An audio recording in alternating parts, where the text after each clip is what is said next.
शादीशुदा लोगों के लिए एक बड़ी सी।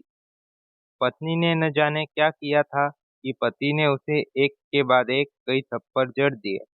हमेशा हर सिचुएशन को शांति से हैंडल करने वाली पत्नी भी इस बार इतनी अशांत हो उठी कि उसने अपनी चप्पल ही निकालकर पति की ओर दे फेंकी। चप्पल पति के बालों को छूते हुए निकल गई। ये किस्सा यहीं पर खत्म हो सकता था, मगर पति ने इसे अपनी मर्दानगी का विषय बना लिया और बात बद से बदतर होती चली गई। रिश्तेदारों ने भी आग में घी का काम किया। किसी ने कहा, जो औरत अपने पति को चप्पल मार सकती है वो ना ही वफादार हो सकती है और ना ही पतिव्रता। ऐसी औरत परिवार ही नहीं पूरे समाज पर कलंक की तरह है। बीवी के पक्ष वाले कहाँ पीछे रहने वाले थे।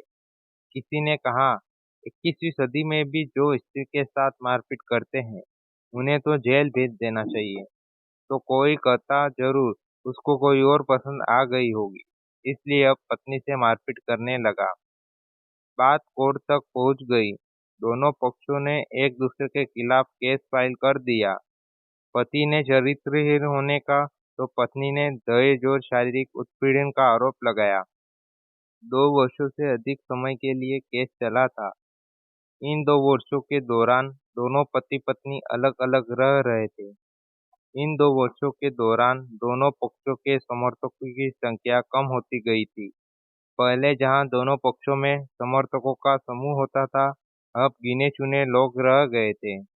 पति और पत्नी दोनों की आर्थिक स्थिति भी इस समय के दौरान नीचे गिर चुकी थी, जिन्हें वो अपना शुभ चिंतक समझ रहे थे।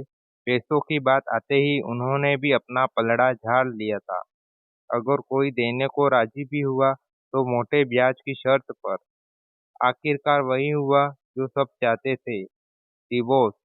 हर कोई खुश था, दोनों पक्षों के रिश्तेदार, उनके माता पिता और दोनों के वकील। लेकिन 5 साल की सुखद शांति और एक सुंदर बेटी होने के बाद मिले इस डिवोर्स से पत्नी मुक्त थी और पति शांत। शायद ये इत्तेफाक ही था कि इस खुशी को मनाने के लिए दोनों पक्ष के लोग एक ही चाय की टपरी पर बैठे, आमने सामने।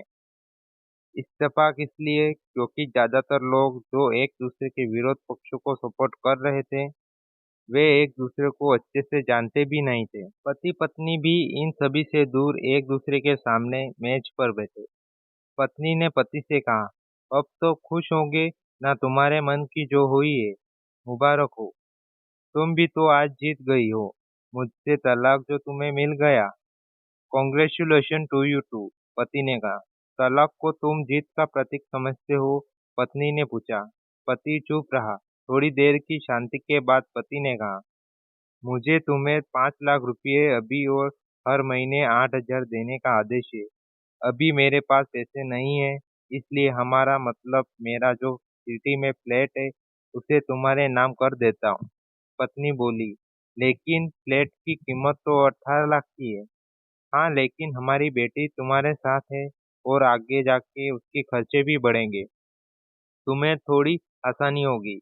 पति ने कहा, नहीं नहीं, मुझे सिर्फ 5 लाख ही देना, और तुम हर महीने 8 हजार तो देने ही वाले हो। मैं मैनेज कर लूंगी। अगर 5 लाख नहीं है तब भी कोई बात नहीं, पत्नी बोली। दोनों फिर से शांत हो गए। पति सोचने लगा, कितनी भोली और समझदार है ये औरत, जो कुछ समय पहले तक मेरी पत्नी थी और अब अनजान है।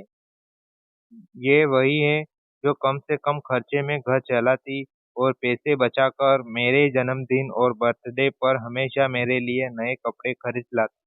कभी बीमार भी हो जाती तो पैसे बचाने के लिए मुझे मालूम न होने देती और घरेलू नुस्खों से अपना इलाज कर लेती। मगर घर में कोई और बीमार होता तो तुरंत डॉक्टर के पास लेकर जाती। मेरी मति मारी गई थी। मैं ही अपनी झूठी मर्दानगी के चक्कर में इतनी बड़ी गलती कर बैठा। पत, पत्नी के दिमाग में भी उथल पुथल चल रही थी। अभी भी वैसा वैसा ही है। पहले ही खुद से ज्यादा हमारे बारे में सोचता था और अब भी वही कर रहा है। ये वही आदमी है जो मुझे एक्सीडेंट से बचाने के लिए खुद मोटरसाइकिल के आगे कूद पड़ा था और अपनी उंगली तोड़वा बैठा था। पता नहीं कौन सी मनहूस घड़ी में झगड़ा कर बैठी पति ने मौन छोड़ते हुए पूछा, अब तुम्हारे कमर का दर्द कैसा है? ज्यादा तकलीफ तो नहीं होती? पत्नी हल्का सा मुस्कुराई और बोली, अभी भी होता है। अब पेट में भी क्रैम्प्स उठते हैं। वो तो होगा ही। तुम योगा या कसरत भी तो नहीं करती हो। अब किसी गायनोकोलॉजिस्ट को जरूर दिखा देना। पति ने कहा, तुम बताओ तुम्हारा अस्थमा कैसा है? अब क्या अब भी दौरे पड़ते हैं? पत्नी ने पूछा। हाँ पड़ते हैं, पहले से ज्यादा, क्योंकि अक्सर इनहेलर भूल जाया करता हूँ। याद दिलाने के लिए तुम जो नहीं हो अब। पति बोला। पत्नी की आंखों में आंसू आ गए। वो बोली, तुम्हें मेरे चरित्र पर सवाल नहीं उठाने चाहिए थे, तो ये परिस्थिति आती ही नहीं। हाँ मैं जानता हूँ तुम बहुत अच्छी हो। मुझसे गलती हो गई, बहुत बड़ी गलती। मैं लोगों के बहकावे में आ गया था। पति बोला। तुमने भी तो मुझ पर दहेज का इल्जाम लगाया था। वो बोला, गलत था और इस बात का मुझे भी पछतावा हुआ। पत्नी ने कहा। पति कुछ कहना चाह रहा था लेकिन हिचकिचा रहा था। पत्नी ने पूछा, कुछ कहना चाहते हो? वो बोला, क्या सब पहले जैसा नहीं हो सकता? क्या मतलब? पत्नी बोली, मतलब कि हम फिर से पहले की तरह पति पत्नी बनकर, सच्चे दोस्त बनकर नहीं रह सकते? पति बोला, पर ये डाइवोर्स के पेपर दिखाते हुए पत्नी ने कहा। फाड़ देते हैं। पति ने अपने पास रखे डाइवोर्स के पेपर फाड़ते हुए कहा। पत्नी ने भी अपने पास रखे पेपर फाड़ दिए। सभी हैरान थे, वकील, रिश्तेदार और माँ बाप। पति पत्नी दोनों एक दूसरे के साथ हाथ में हाथ पकड़े अपने घर की तरफ चले गए। दोस्तों, ये कहानी उन हर पति पत्नी के लिए बड़ी सीख है, जो छोटी छोटी बातों पर लड़ते हैं और इन झगड़ों को बड़ा बना के अलग होने का डिसीजन लेते। प्यार और झगड़ा तो एक सिक्के के दो पहलुओं की तरह है। दोनों को स्वीकार करना होगा, तभी तो पवित्र रिश्ता उसकी मंजिल तक पहुंच पाएगा। अगर यह कहानी आपको अच्छी लगी हो तो वीडियो को लाइक करें, चैनल को सब्सक्राइब करें। Thank you.